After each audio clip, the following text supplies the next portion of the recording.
Bismillahirrahmanirrahim. Assalamu alaikum. My name is Professor Dr. Rizwan Jamil Freshi. Welcome to the new lecture of Advanced Object-Oriented Software Engineering. In my last video, I was talking about the main types of components that we have: white box component, we have black box component, glass box, and the gray box.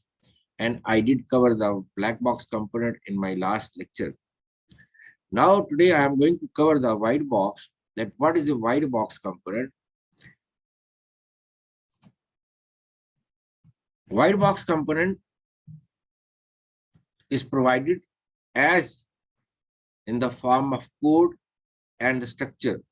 Unlike the black box, where we have only the executable code, we have the component with the interface only to use it.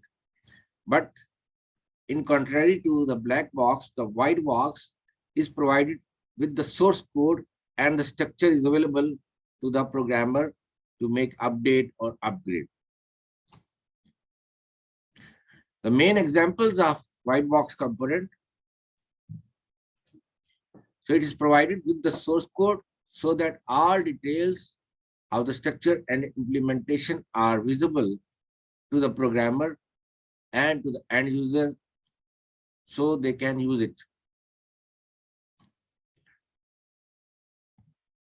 The main examples of white box open source software are examples of white box like Linux, Unix, Java, PHP, and the components developed by Microsoft or such companies for the programmers of the Microsoft. These components, which are black box for the users, they are the white box for them. Then what's a glass box?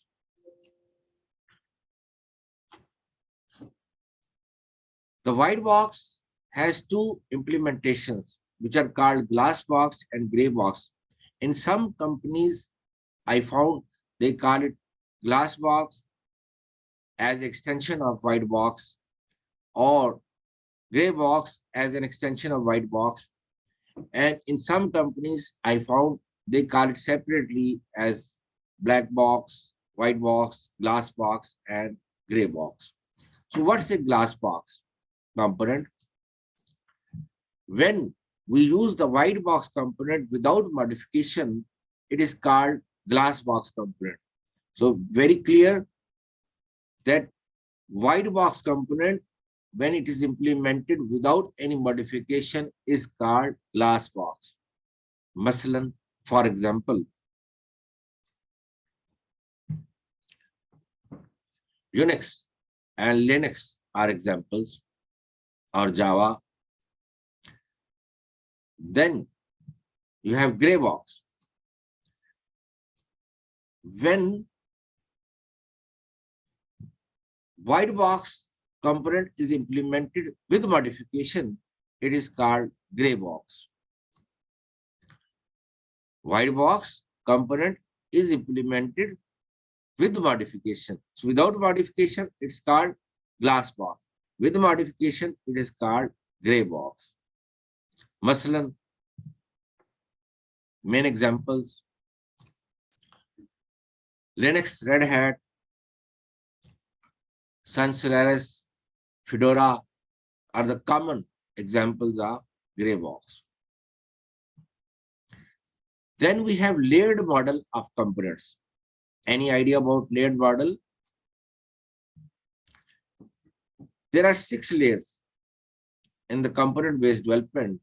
We have enterprise component, business component, system components, middle tier components, software components, and we have component technology. Enterprise component are called processes and the business rules.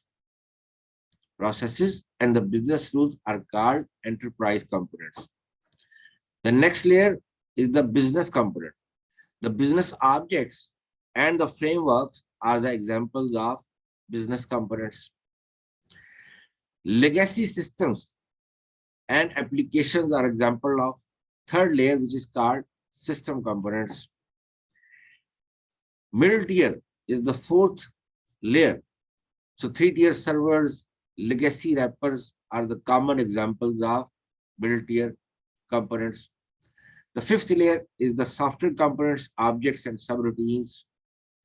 And sixth layer is the component technology, including ActiveX, Corba, and then we have SOAP, RMI. That is the sixth layer. Interface of a component is the next topic. I already covered about the interface, that there are two types of definitions for the interface. The first one, the point of contact between user and the computer. Whereas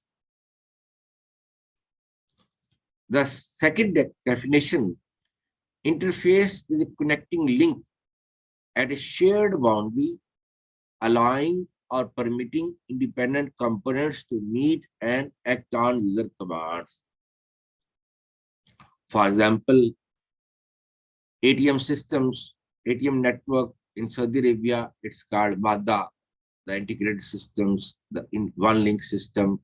In Pakistan, it's called one link system or M-link system.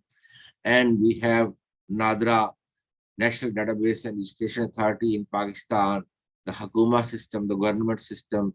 And Saudi Arabia, we have Upshur, so ID card, passport, custom, tax, health information, vehicle information, that's all available in the Upshur, the Hakuma system, to take care about the citizens, about the residents.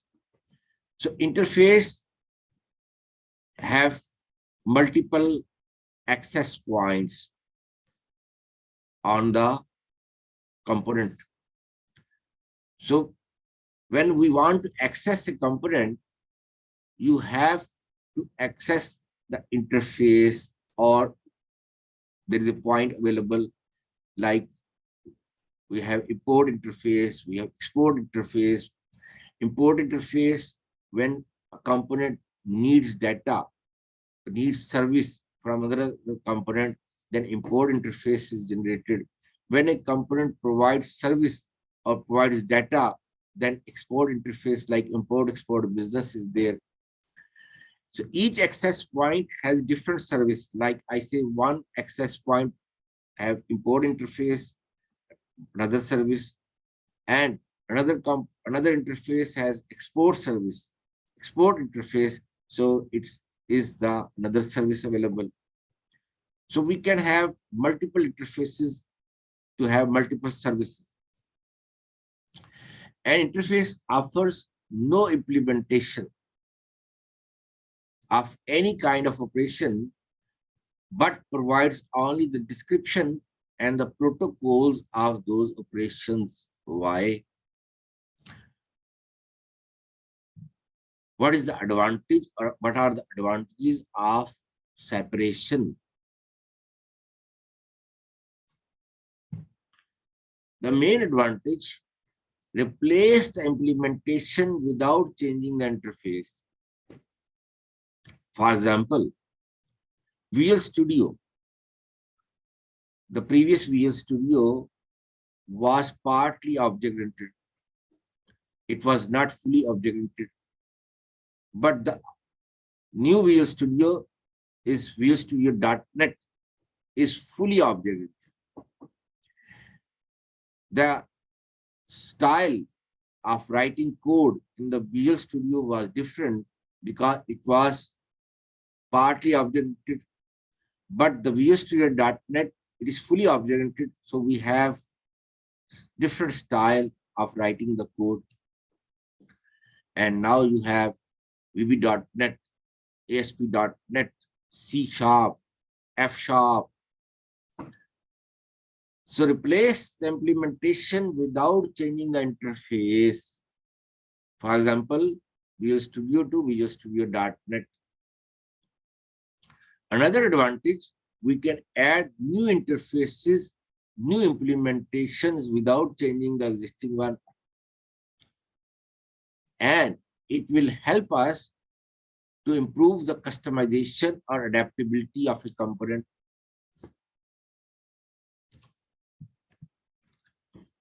Most of the existing component models, the interfaces define only the type of inputs and outputs and gives very little information what a component does. Interfaces define standard component technologies include the functional properties that we have signature part and we have behavioral part. Signature is used in method or function overloading when two or more methods having the same name but different parameters or type of parameters. So these methods are stored against a term called signature. Signature part, number of parameters, the name of parameters, and the type of parameters. So signature stores number of parameters, name of parameters, and data type or type of parameters. And the behavioral part, that how it will, a component will perform its operation, how it will react or act. Categories I already covered. We have internal interfaces, external interfaces. External interfaces are for the environment, for the users, and internal interfaces within a component, within the components or within the systems, like SNB, Bank of Riyadh, Arab National Bank in Saudi Arabia, in Pakistan, Habib Bank, Muslim Commercial Bank, Standard Chartered Bank, Citibank, Gridless Bank, and so on. So that's the within the one link system from Bank Al Habib to Habib Bank, National NCB, National Commercial Bank, Muslim Commercial Bank, United Bank, Gridless Bank, Standard Chartered Bank. So there will be an internal interface within the system.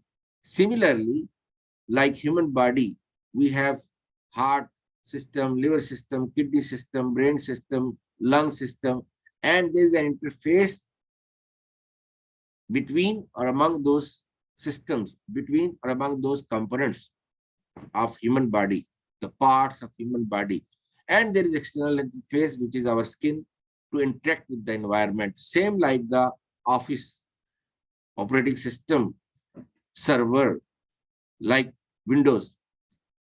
When you install Windows over a system, in a system, then you install Office, Java, Visual Studio, PHP, Perl, Python, games, Unity, Kotlin.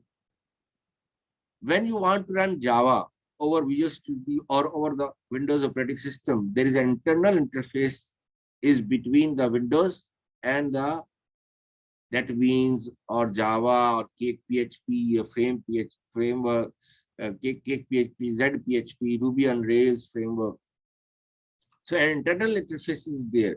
You run Power Builder, JBuilder, Adobe, YouTube, Facebook, and internal interface is there between that software and the operating system, and external interface for the users. Then you have types of interfaces: export interface and import interface.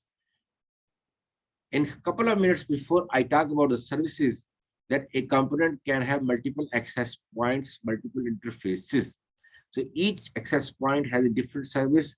Like one interface is for import, that is one service, and export interface to provide service, that is export interface. Thank you very much. It's enough for today. Jazakallah.